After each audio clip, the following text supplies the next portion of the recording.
Innovation tourism is great for inspiration. So I mean, I host big company executives and government officials, and so they come out to Silicon Valley, they want to see how it goes. I know a lot of people the trend certainly has been to open these labs and kind of like way station outposts. There's a lot of theater going on and a lot of things where it's like, people come here, they get inspired, they go home, and the next day it's like, now what? What do I do with this information? Or they have an outpost here, but the people in the outpost are screaming at HQ being like, you're not listening to what we're saying.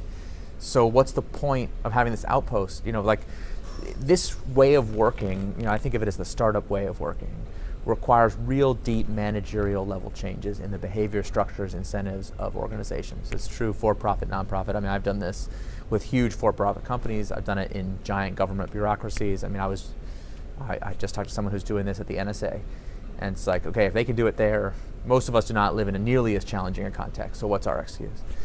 So I would say, you know, if you want to look for a successful model of having that kind of Silicon Valley outpost to bring tech and innovation talent into an organization, look at Todd Park at the federal government. He's the former CTO of the US government. He was the one who orchestrated the healthcare.gov rescue, and people in the administration basically think he walks on water.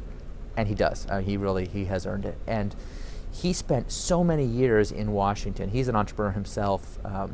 He was the CTO of HHS, and then he became the CTO of the United States, reporting directly to the president.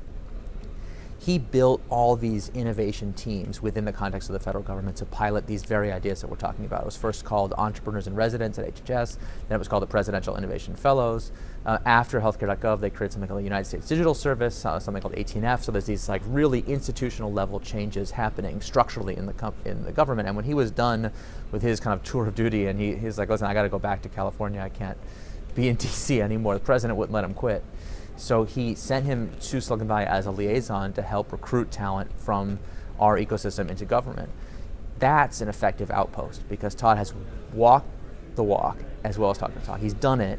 He has succeeded in the context, and he has the connections to make that happen. So when he talks to somebody, he's a great recruiter. He pitches someone, listen, if you take your innovative approach into the government, here's how it's going to work. Here are the examples of people that have done it before. Here's how we scope projects. Here's the method. So there's like all this preparation required to take advantage of that pipeline, and they have brought hundreds and hundreds of tech employees into government jobs that no one ever would have believed possible.